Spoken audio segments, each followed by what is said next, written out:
जय हिंद दोस्तों। जब सरकार की योजना लोगों तक पहुंचती है तो उनको ऑफ कोर्स बहुत ज़्यादा बेनिफिट होता है, लेकिन इसके संबंध में अवेयरनेस ना के बराबर है। हम देखते हैं, चाहे हम मीरा रोड की बात करें, नया नगर की बात करें, भाईंदर की बात करें, बहुत कम अवेयरनेस है। महात्मा ज्योतिबा फुले जन और आरोग्य योजना है, इसके अलावा भी कई योजनाएं हैं जिसके बारे में लोगों को जानकारी नहीं। मैं ऐसा ही एक एग्जाम्पल आपको बताना चाहूंगा कि ये योजना कितनी लाभदायक है, कितनी फायदेमंद है। सलीम जी, जितनी मुझे जानकारी मिली है, जन आरोग्य योजना के तहत आपकी आंखों का 28 दिसंबर को जी, जी। ऑपरेशन होने वाला है।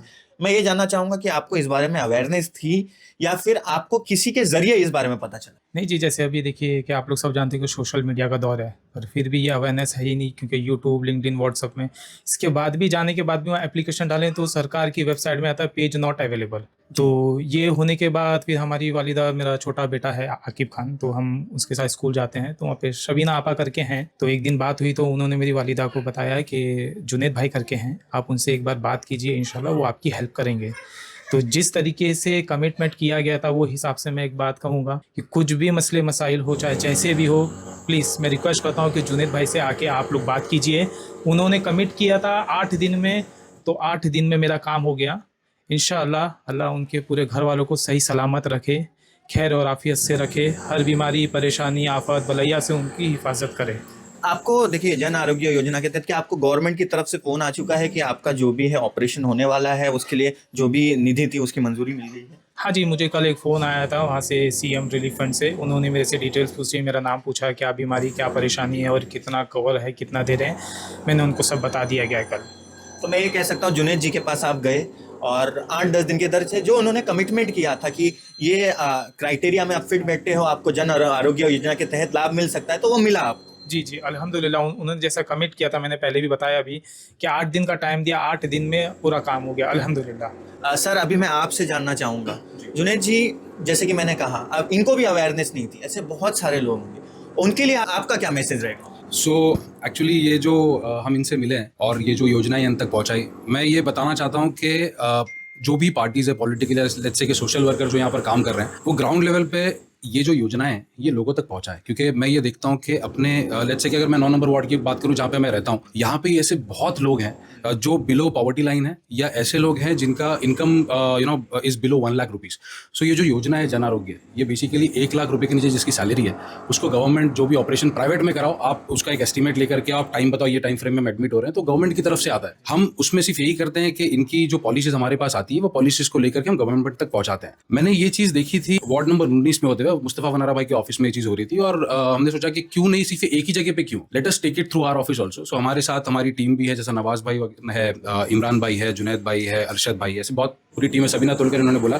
सो हमने अपनी लेडीज टीम भी रखी है, जहाँ पे अगर लेट्स से कि हमारी जो पर्दे वाली औरतें हैं या ऐसी लेडीज जो मर्दों से बात नहीं करती, तो वो लेडीज से कनेक्ट कर सकती है। हम फिर भी वो चीज़ को आगे लेकर जाएंगे और विल इंश्योर कि इंशाल्लाह ये जो पॉलिसीज जैसी यहाँ पर आई है वैसी पॉलिसीज सब तक का पहुंचे। सर, एक चीज़ ज़रूर मैं ये जानना चाहूँगा कि ऑफकोर्स डॉक्यूमेंटेशन का भी बहुत इशू रहता है, कि ऐसे नहीं कि कोई योजना है तो उसका क्राइटेरिया रहता है, डॉक्यूमेंटेशन रहता है। क्या आप डॉक्यूमेंटेशन, देखिए बहुत सारे लोग क्राइटेरिया में फुलफिल बैठे but they don't have documents, क्या आपके जरिए उनको वो मदद भी पहुंचेगी document related? A very valid question sir, बहुत ही इंपॉर्टेंट क्वेश्चन आपने रेज किया है। सो यस, डॉक्यूमेंटेशन भी कहाँ पे बनाना है, कैसे बनाना है, वो हम गाइड करेंगे लोगों को।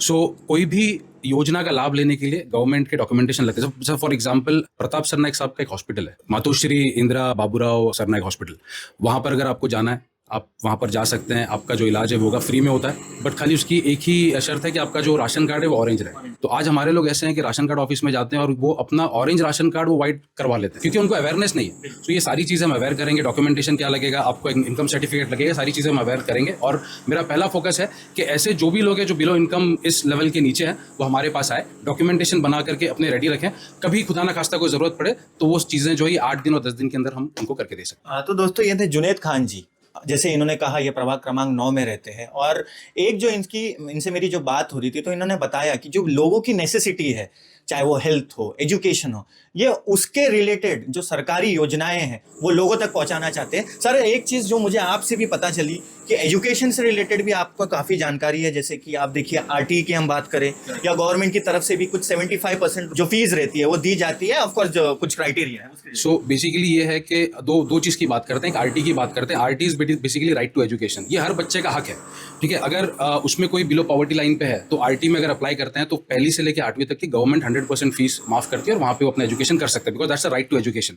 अगेन राइट टू एजुकेशन के अंदर में सारी स्कूल्स कवर नहीं होती, देयर आर फ्यू स्कूल्स जो ये राइट टू एजुकेशन में आती है, ये हम उनको गाइड कर देंगे कौन सी स्कूल्स है, कैसे अप्लाई करना है, वो सारे प्रोसेस हम बताएंगे। अपार्ट फ्रॉम दिस, जो हमारी बहनें हैं जिनके शौहर नहीं है, इंतकाल फरमा गए, उनके बच्चे, उनका एजुकेशन करना मेजर कॉस्ट है, तो उस कॉस्ट में ऐसा होता है कि फर्स्ट से लेकर 12 तक का ऐसी औरतों का जिनके शौहर नहीं है या जिनके शौहर ने उनको तलाक दे दी है, तो गवर्नमेंट की तरफ से ऐसी नीति और योजना है जहाँ पे 75% जो कॉस्ट है वो सरकार बेयर करती है। तो ये सारी चीज़ें जो है हम अपनी जो ऑफिस है प्रभाग क्रमांक 9 फ्लावर वैली के बाजू में, वहाँ से हम इंशाल्लाह ये चीज़ों को लोगों तक पहुँचाने की कोशिश करेंगे।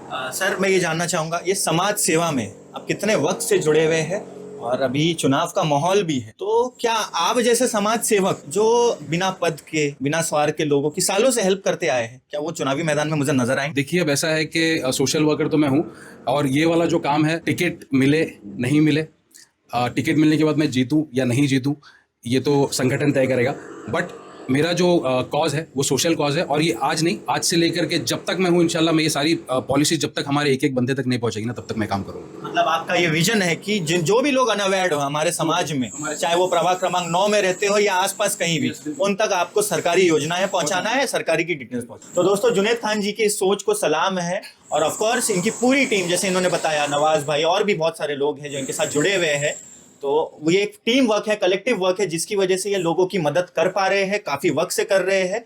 और जैसा इन्होंने कहा, टिकट मिले नहीं मिले, नगर सेवक बनूं नहीं बनूं, मैं अपना सोशल वर्क का कार्य, मेरी पूरी टीम वो हमेशा जारी रखेगी। आप सब अपना ख्याल रखें, सभी को दुआओं में याद रखें। Thank you so much.